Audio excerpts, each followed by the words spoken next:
Pagi ini Tuhan, dalam suasana hujan rintik-rintik, hati kami tetap terpaut kepadamu. Hati kami penuh dengan pujian kepadamu. Dan pagi ini Tuhan, biarlah pujian kami boleh menyenangkan hati Tuhan, karena kami nyanyikan dan kami keluarkan dari hati yang paling dalam. Kami mencintai Tuhan. Oleh sebab itu Tuhan, sebentar kami mau duduk lebih lagi di hadapan Tuhan. Urapi hamba-Mu secara khusus, urapi jemaat-Mu dengan urapan yang sama, agar kami pulang dari tempat sini Tuhan, kami boleh beria-ria dalam Engkau. Roh Kudus beracara, bekerja. Kami menyerahkan kebenaran benih firman Tuhan pada kesempatan pagi hari ini hanya di dalam satu nama, Tuhan Yesus Kristus. Amin, amin. Silakan duduk Bapak Ibu. Shalom. Shalom. Ada semangat? Amin. Ada semangat? Amin. Amin. Saudara yang Tuhan kasih, seperti tadi Pak Yosua mengatakan bahwa kita bisa dilihat kekristenan kita pada saat seperti ini. Betul ya Yos ya? Nah, ini ada statement yang lebih dalam lagi, ya, yaitu statementnya Tuhan sendiri nih. Jadikanlah di bumi seperti di surga, ya. Jadikanlah di bumi ini seperti di surga. Artinya, jadilah seorang anak Tuhan yang militan. Militan itu artinya suka memuji Tuhan, suka di dalam beribadah. Jadi kalau kita sudah menjelang hari Jumat, Sabtu, wah, pengen cepet-cepet mempersiapkan diri untuk beribadah. Nah, saya melatih anak saya yang kecil ini, Lowell, kalau hari Sabtu, Pi, besok ibadah ya Pi? Iya. Pakai baju apa Pi saya Pi? Oh ya, mari kita pilih. Oh ini aja, ya, ya. Jadi kita mempersiapkan ada sukacita di dalam kita menyambut ibadah di dalam Tuhan, ya. Karena apa? Apa yang kita lakukan di surga nanti itu tergantung apa yang kita lakukan di bumi, saudara. Jadilah di surga seperti di bumi. Nah kalau ibadah itu merupakan suatu pelatihan, ya, suatu pelatihan di mana kita ini terbiasa untuk beribadah, di mana kita terbiasa untuk memuji Tuhan. Nah, di surga nanti terjadi seperti demikian itu, saudara. Nah, bagaimana kalau kita di bumi saja, ibadah aja kita ogah-ogahan, saudara?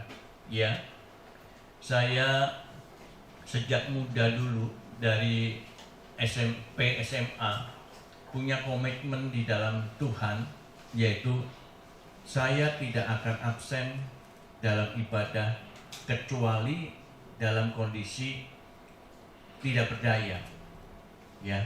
Jadi biarpun hujan, tadi saya saat ini masih pakai sepeda motor, ya saudara, sama Otnil hujan nih. Gimana Pi mau pakai jas hujan? Kita terjang aja deh. Nah kalau si kecil ini senang memang hujan-hujanan, tapi bagi kita terjang, ya. Adi juga kehujanan juga. Nah saudara, apa yang kita lakukan di bumi itu nanti kita lakukan di surga. Nah, ibadah ini merupakan suatu pelatihan yang benar-benar kita latih untuk supaya kita terbiasa nanti di surga. Kalau saudara sudah terbiasa ibadah kepada Tuhan, dan itu merupakan suatu momen yang baik untuk apa yang terjadi di bumi seperti di surga nanti. Nah, saudara yang Tuhan kasihi, kesempatan pagi hari ini saya akan menyampaikan kebenaran firman Tuhan di dalam Yohanes pasal 15, Otnil.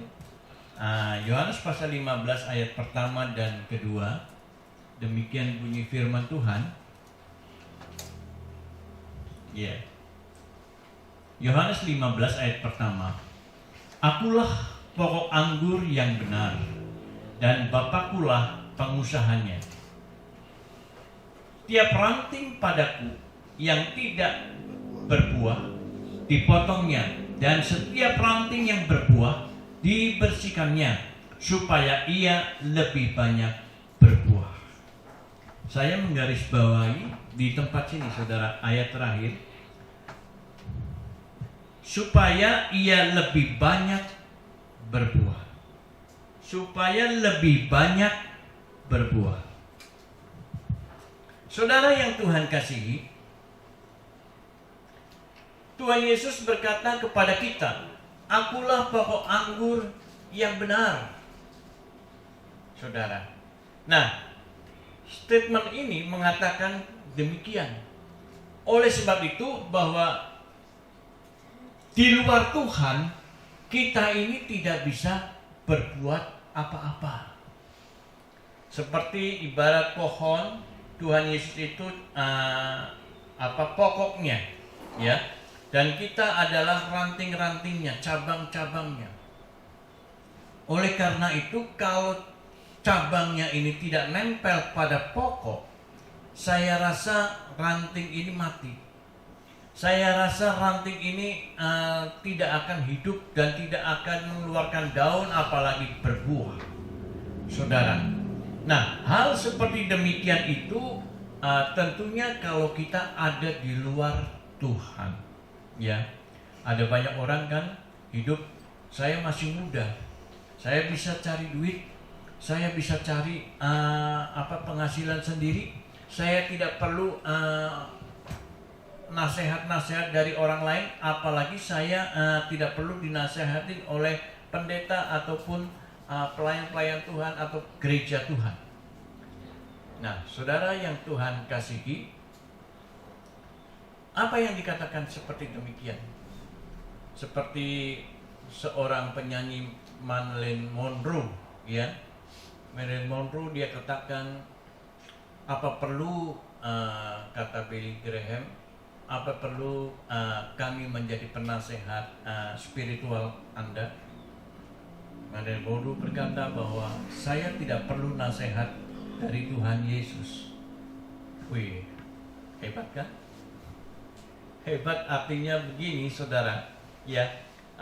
Tetapi akhirnya apa? Beberapa lama kemudian dia overdosis di apartemen mewahnya dan tergeletak mati. Oleh karena itu, saudara, kita di luar Tuhan itu akan mengalami sesuatu kekeringan yang benar-benar kering dan akhirnya mati. Oleh sebab itu, saudara yang Tuhan kasihi, Yesus ini adalah pokok. Nah, pagi hari ini saya akan memberikan beberapa poin yang kita bisa terapkan dalam hidup kita. Yang pertama, Yesus adalah sumber kehidupan kita, saudara. Melalui ayat ini, Yesus mengatakan bahwa aku ini adalah pokok anggur yang benar. Jadi artinya Yesus ini adalah sumber kehidupan kita. Kita tidak boleh mengandalkan diri kita secara maksimal penuh-penuh, saudara. Ya, kita percaya bahwa diri kita ini pada waktu kita masih dalam kondisi prima.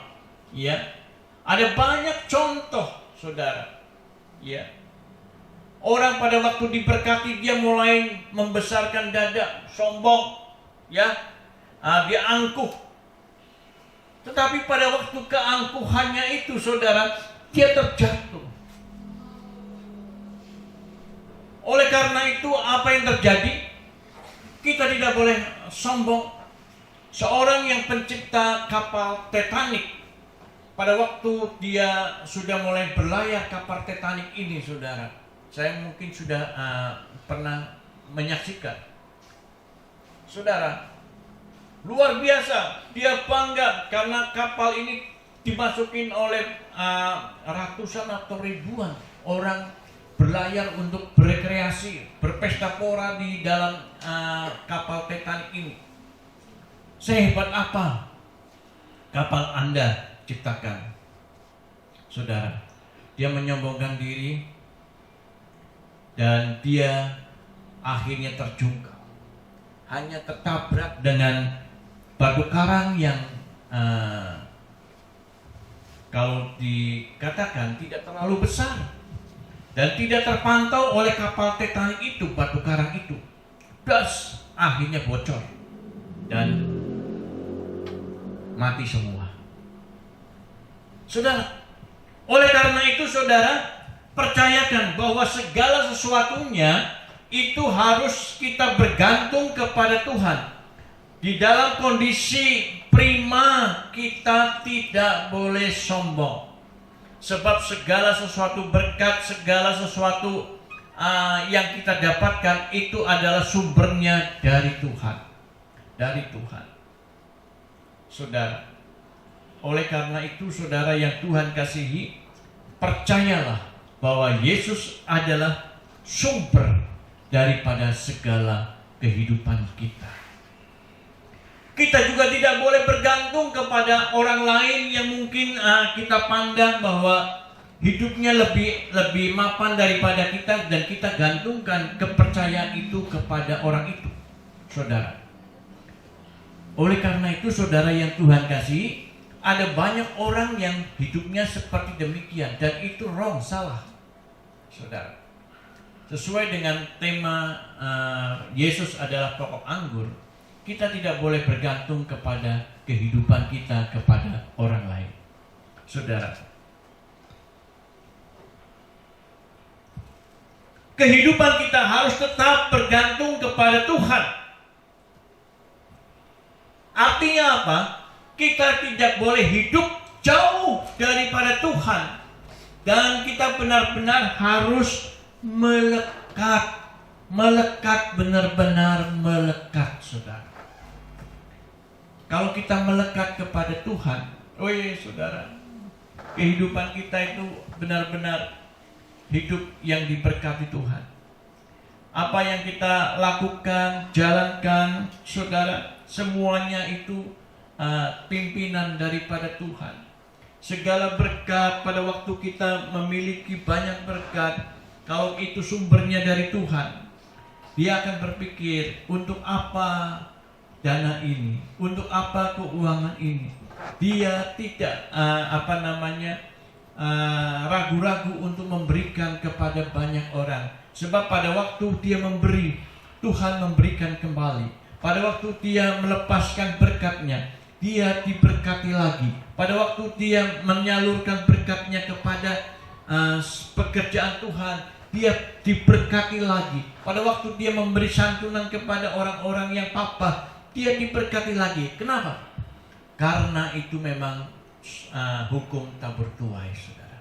Hukum tabur tuai itu di mana kita memberi, kita akan diberi dengan takaran yang sama, bahkan takaran yang digoncang-goncangkan oleh Tuhan. Supaya apa? Supaya kita lebih lagi diberkati. Digoncangkan itu kan artinya takarannya itu dipadatkan, saudara. Ya, Allah memberi takaran bukan hanya dicakar, udah, tapi Allah memberikan takaran. Kalau saudara menakar beras, ya, saudara coba 1 liter atau 2 liter itu dalam apa? Gelas takaran itu, kalau digoncang-goncangkan, saudara, itu akan turun, ya, akan padat. Betul Pak Wandi? Betul ya? Nah, saya sering lakukan contoh ini pada waktu saya membeli kopi, saudara, ya. Kopi, saya ada takaran kopi, tempat khusus kopi dari Jawa. Itu muatnya berapa mili, tahu ya. Saya tuang baru setengah kok sudah mumbul. Saya goncang-goncangkan begitu, turun. Saya masukin lagi, itu kopi dalam sak-sak, dan itu masuk semua dalam kemasan mini, saudara. Nah, itulah artinya takaran yang Allah berikan kepada kita bukan takaran asal-asalan, tapi benar-benar padat, dipadatkan. Supaya apa? Supaya pas ukurannya di dalam berkat itu kepada kita. Oleh karena itu, pada waktu kita memberi, Allah memberi lagi, dan semuanya itu rencana Allah terjadi untuk kita. Saudara yang Tuhan kasihi,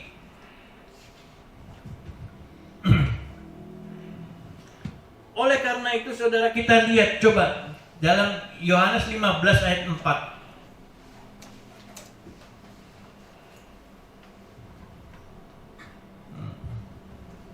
Yohanes 15 ayat 4 ya. Janganlah apa? Tinggallah di dalam aku dan aku di dalam kamu. Sama seperti ranting tidak dapat berbuah dari dirinya sendiri kalau ia tidak tinggal pada pokok anggur. Demikian juga kamu tidak berbuah jikalau kamu tidak tinggal di dalam aku. Saudara, apa yang kita bisa banggakan? Apa yang kita bisa sombongkan di dalam kehidupan kita? Saudara, nggak bisa. Sebab tanpa pokok anggur kita tidak bisa berbuah apa-apa. Kita tidak bisa berbuah, kita tidak bisa melakukan hasil apa-apa. Kalau Allah tidak berkata, ya ACC istilahnya, engkau boleh menikmati berkat ini. Saudara, murid-murid Tuhan, pada waktu dia menjala ikan, Allah tidak izinkan ikan satu ekor pun masuk di dalam jalannya. Ya, pada waktu malam dia tebar ke kiri, ke belakang, ke samping, tidak mendapatkan apa-apa.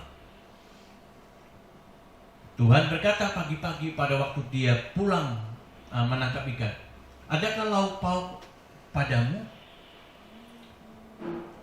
Kami tidak mendapatkan lauk pauk. Artinya ikan-ikan kami tidak dapatkan. Tetapi Tuhan berkata, tebarkanlah sekali lagi jalan.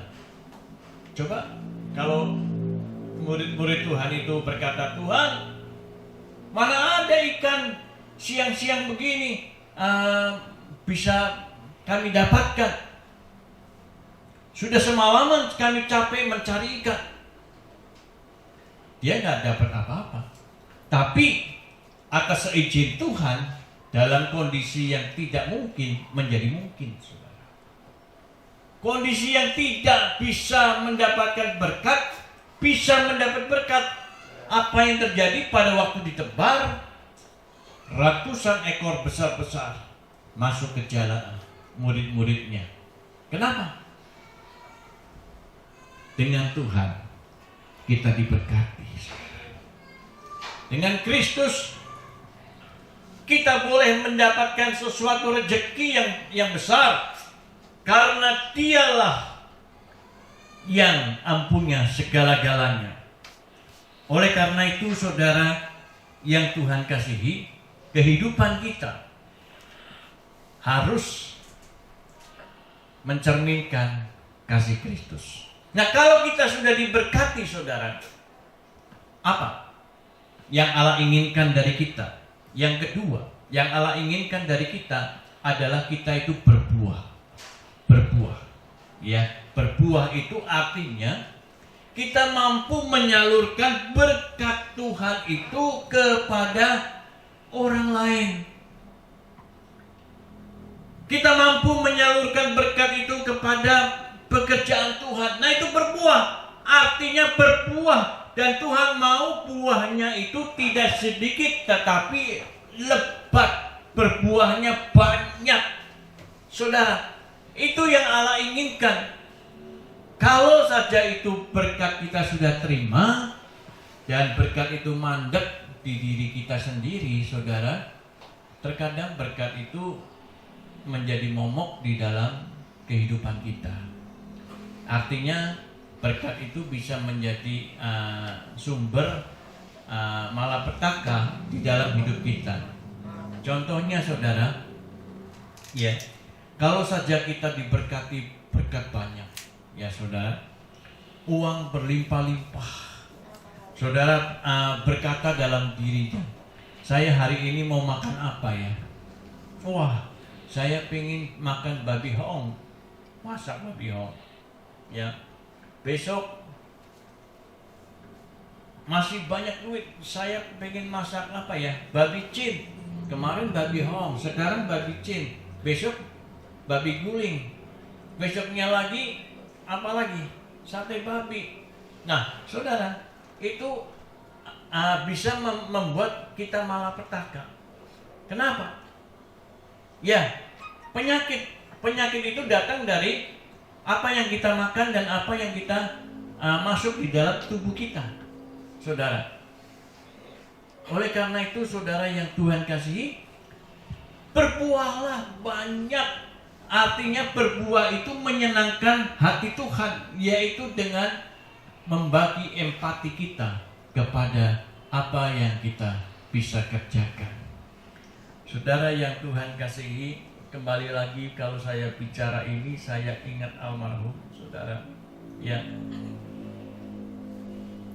istri saya itu, dia berkata, P, bulan ini kita bagi sembako ya. Kata-kata itu terngiang-ngiang terus di dalam pikiran saya, saudara. Oh iya nih, saya bertanya, dananya ada nih. Nanti Tuhan sediakan, ya, Tuhan sediakan.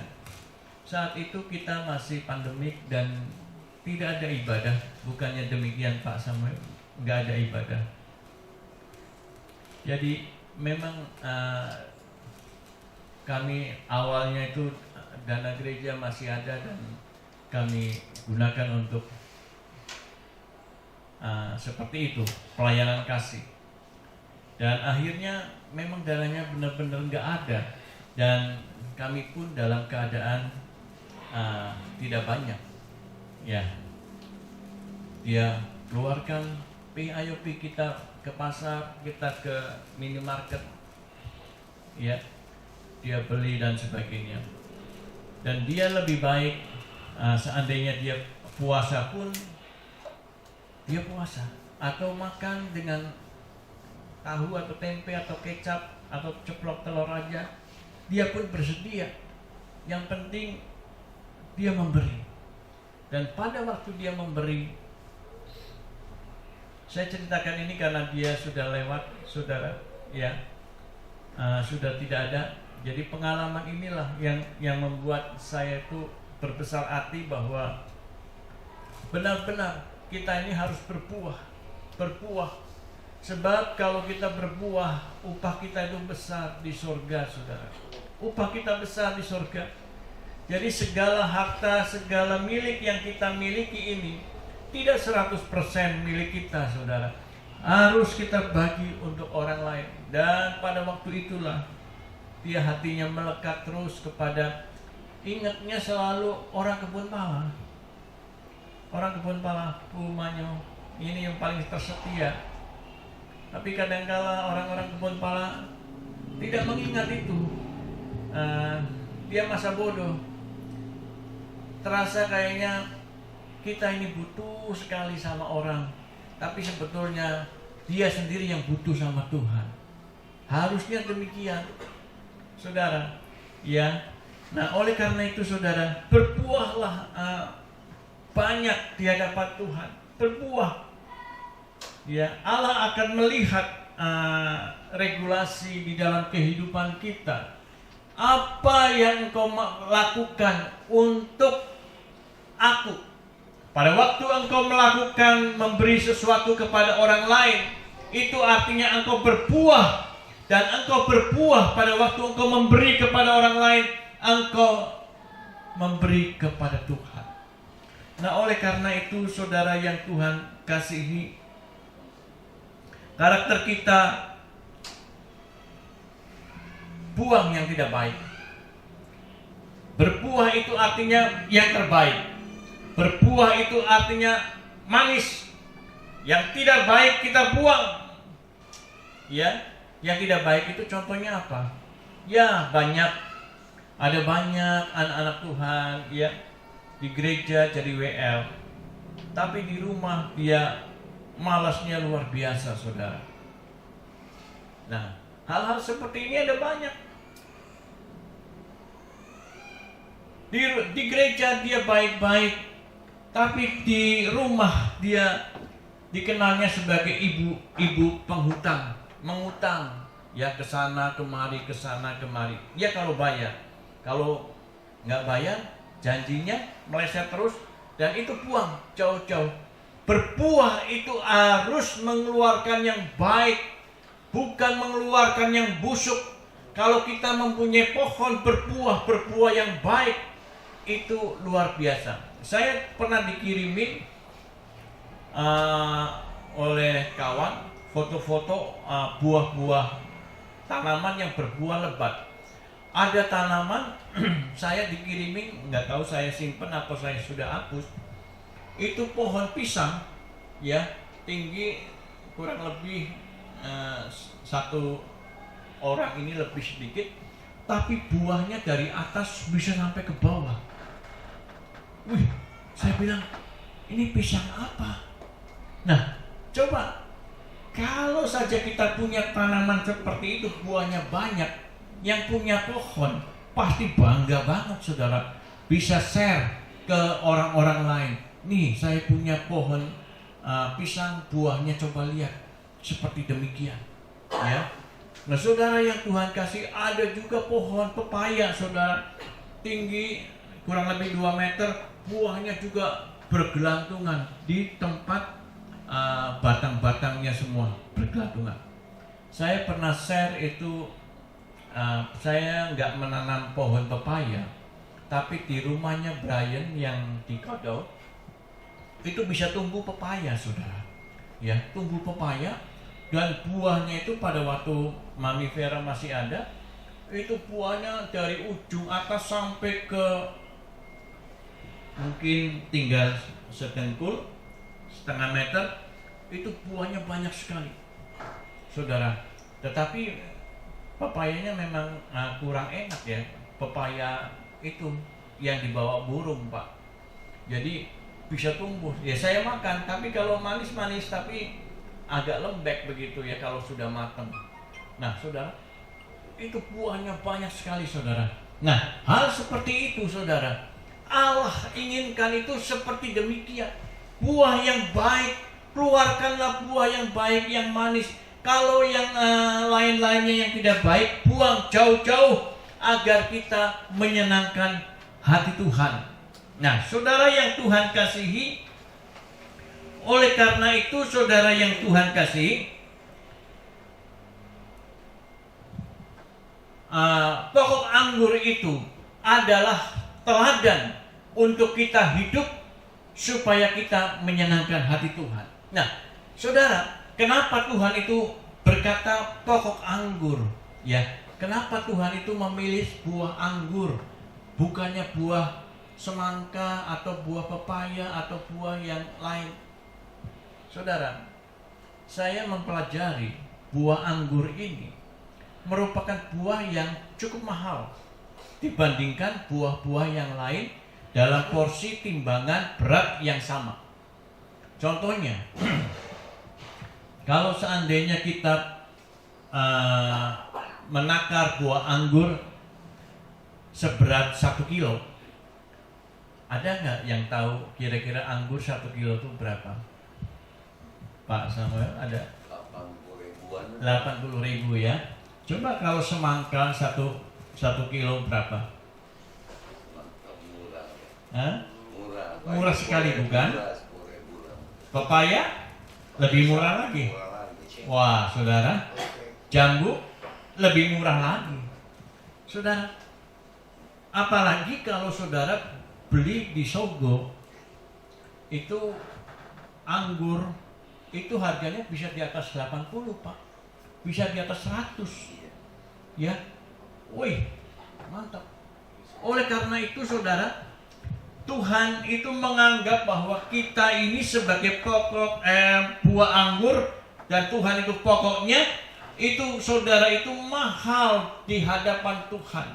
Kalau kita mahal, tentunya akan mencerminkan hasil rasa yang menyenangkan banyak orang. Oleh karena itu, jangan menjadi sandungan untuk orang lain. Oh, anak Tuhan kok begitu ya, utang gak bayar ya. Oh, anak Tuhan kok nipu saya ya. Saya beli barang kok barangnya tidak bagus, dia jual dengan harga mahal dan dia untung banyak. Saudara, itu tidak ada di dalam karakter kehidupan kita. Oleh karena itu, kalau engkau sebagai buah anggur yang cukup mahal, engkau akan menghasilkan hasil yang baik.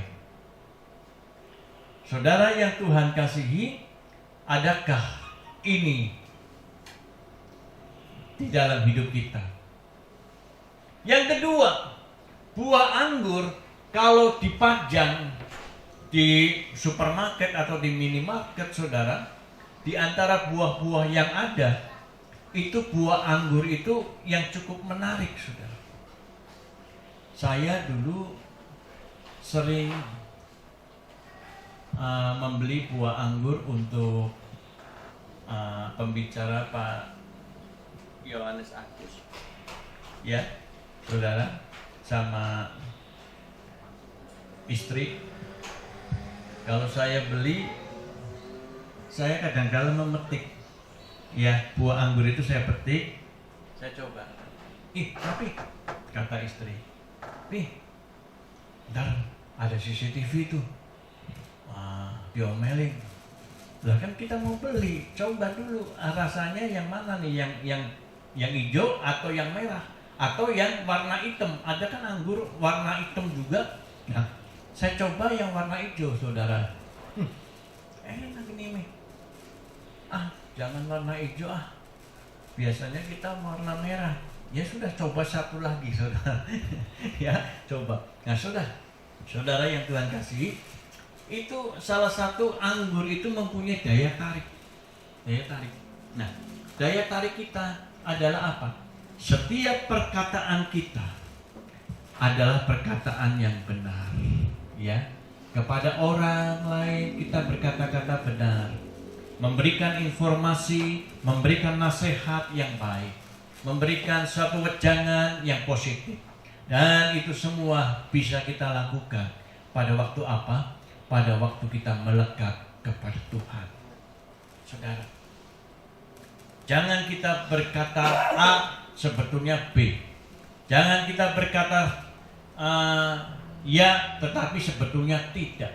Oleh karena itu, saudara yang Tuhan kasihi, mari kita mempunyai daya tarik di dalam segala hal yang baik.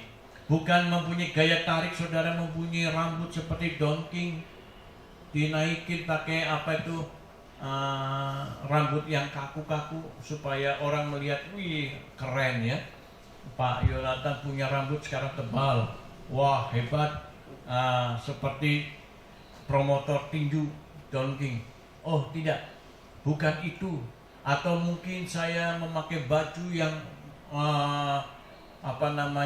lain daripada kebiasaan saya. Saya pakai baju yang cowak-cowak dan sebagainya, pakai celana yang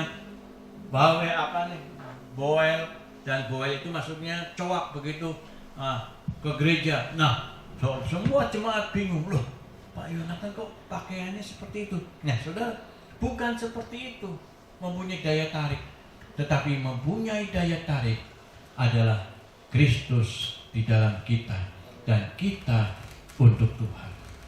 Itu dia mempunyai daya tarik yang benar-benar alkitabiah yang bisa dipercaya.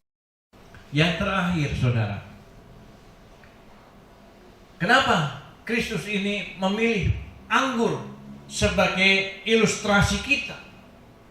Sebab buah anggur ini, saudara, kalau saudara makan, ya, saudara makan dalam porsi yang cukup, itu akan menimbulkan energi yang lebih daripada keadaan kita saat ini.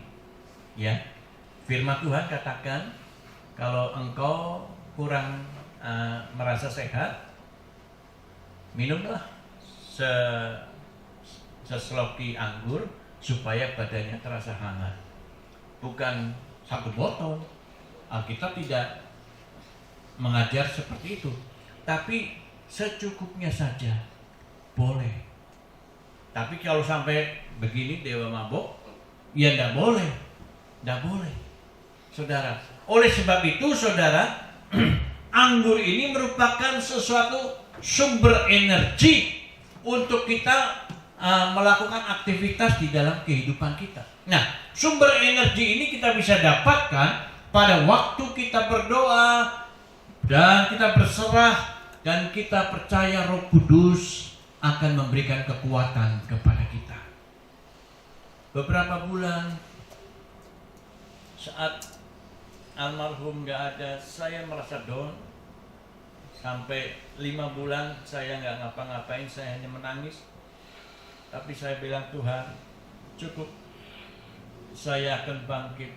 Saya mohon Roh Kudus memberikan kemampuan untuk saya melayani lagi.